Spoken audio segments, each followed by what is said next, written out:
আসসালামু আলাইকুম, আমি মেহেদি। তো এই টিউটোরিয়ালে আমি যেটি নিয়ে ডিসকাস করব সেটি হচ্ছে ওয়েব এপিআই কন্ট্রোলার ক্লাসের মেথড ওভারলোডিং স্ট্রাকচার নিয়ে। তো এই কারণে আমি প্রথমে ভিজুয়াল স্টুডিও ওপেন করলাম। তো আমার এই টিউটোরিয়ালটি যারা দেখতেছেন, আমার ধারণা যে কম বেশি প্রায় সকলেই মেথড ওভারলোডিং এই কথাটির সাথে পরিচিত, বাট যারা আসলে বোঝেন না যে মেথড ওভারলোডিং কী বা এটি সম্বন্ধে ক্লিয়ার ধারণা নাই, তো তাদের জন্য আসলে আমি এটিকে স্কিপ করে যেতে পারতেছি না। তো তাদের জন্য আমি সংক্ষেপে যেটি বলতে চাই সেটি হচ্ছে, একটি ক্লাসের মধ্যে আমরা সেম নামের একাধিক মেথড ডিফাইন করতে পারি, বাট একটি মেথড হতে আরেকটি মেথডের অবশ্যই প্যারামিটার সংখ্যা বা ডাটা টাইপের পার্থক্য থাকতে হবে।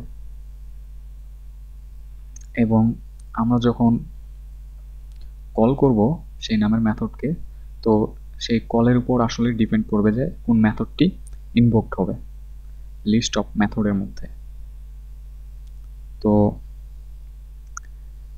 সাপোজ ধরেন যে একটি ক্লাসের মধ্যে একটি মেথড আছে যার প্যারামিটার একটি আছে ইন্টিজার টাইপের, এবং সেম নামের আরও একটি মেথড আছে যার প্যারামিটারটি হচ্ছে স্ট্রিং টাইপের। তো আমরা যখন কল করব সেই নামের মেথডকে, তো এই কল করার সময় যখন আমরা প্যারামিটারে একটি ইন্টিজার ভ্যালু পাস করব, তখন কিন্তু যে মেথডটির একটি ইন্টিজার প্যারামিটার আছে সেই মেথডটি ইনভোকড হবে। এবং আমরা যদি কল করার সময় স্ট্রিং ভ্যালু পাস করি, তাহলে যে মেথডটির একটি স্ট্রিং প্যারামিটার আছে সেই মেথডটি ইনভোকড হবে। তো এই ফুল প্রসেসটা বা এই ফুল মেকানিজমটাকে বলা হয় আসলে মেথড ওভারলোডিং। তো কাস্টমার কন্ট্রোলার এই ক্লাসের মধ্যে আপনারা দেখতে পাচ্ছেন যে গেট নামের দুইটি মেথড, একটির কোনো প্যারামিটার নাই বাট আরেকটির ইন্টিজার টাইপের একটি প্যারামিটার আছে। তো আমরা যখন রিকোয়েস্ট পাঠাবো ক্লায়েন্ট সাইড থেকে, তখন কিন্তু সেই রিকোয়েস্টের উপর নির্ভর করেই কিন্তু এই দুটির মধ্যে যে কোনো একটি মেথড ইনভোকড হবে এবং আমাদের কাছে রেসপন্স রিটার্ন করবে।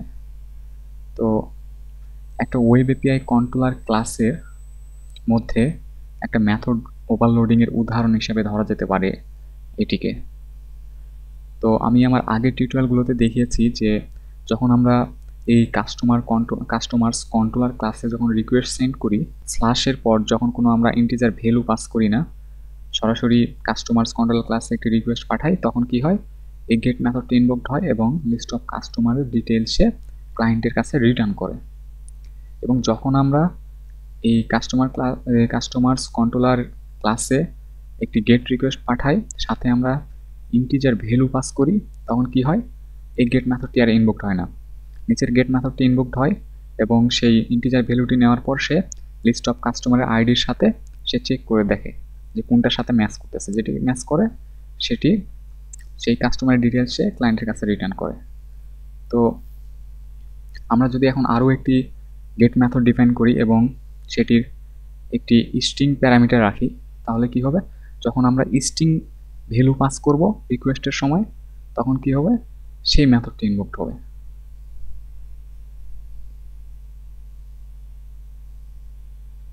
তো আমি এখন আরেকটি গেট মেথড ডিফাইন করতে চাচ্ছি, এটির একটি স্ট্রিং প্যারামিটার থাকবে।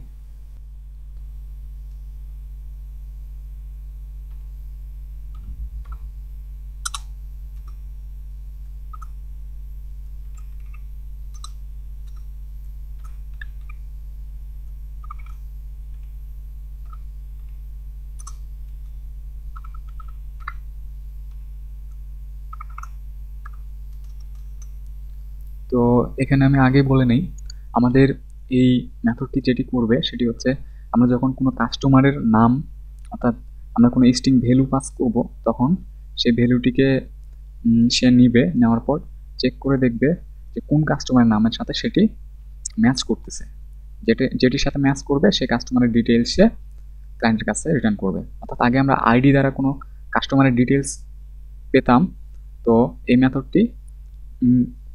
মেথডটির সাহায্যে আমরা কোনো নাম দ্বারা আমরা সেই সেই নামের কাস্টমারের ডিটেলস আমরা দেখতে পাবো।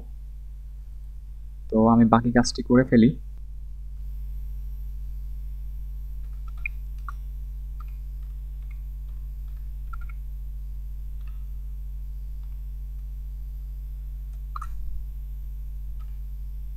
customers dot first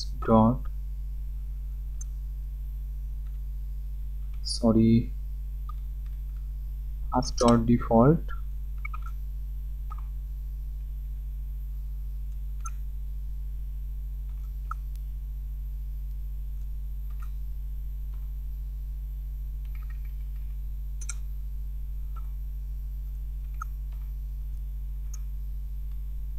to lower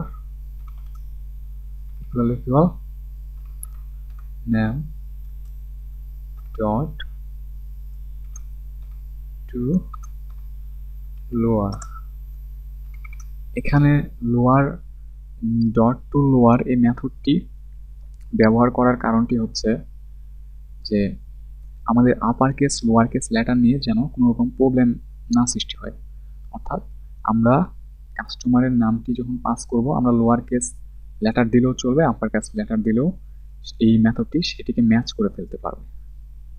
অর্থাৎ এই মেথডটি সেই স্ট্রিং ভ্যালুটি নেওয়ার পর লোয়ার কেসে কনভার্ট করবে এবং লিস্ট অফ কাস্টমারের নামগুলোকেও সেই লোয়ার কেসে কনভার্ট করবে এবং তারপর ম্যাচ করে দেখবে।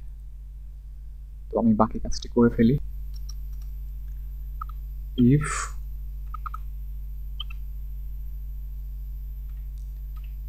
customer2 not equal to null, then return okay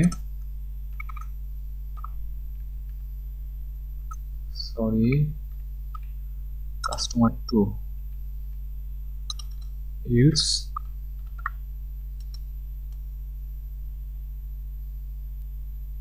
return content http status code dot not found and একটা ওয়ার্নিং মেসেজ শো করবে, সেটি হচ্ছে কাস্টমার নট ফাউন্ড।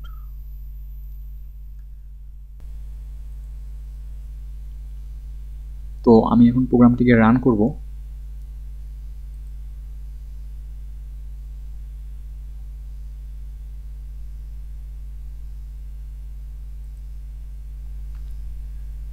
তো আমি যখন কাস্টমার্স কন্ট্রোলার ক্লাসে একটি গেট রিকোয়েস্ট পাঠাচ্ছি, লিস্ট অফ কাস্টমারের ডিটেইলস রিটার্ন করতেছে ব্রাউজারে, কারণ প্রথম গেট মেথডটি ইনভোকড হচ্ছে।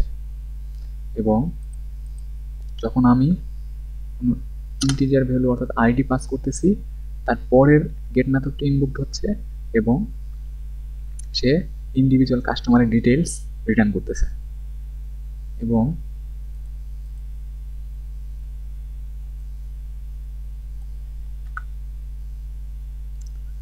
এবং আমি যদি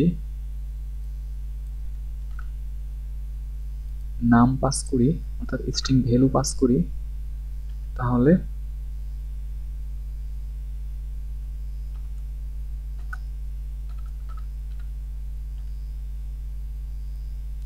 কি হয় সেটি দেখেন।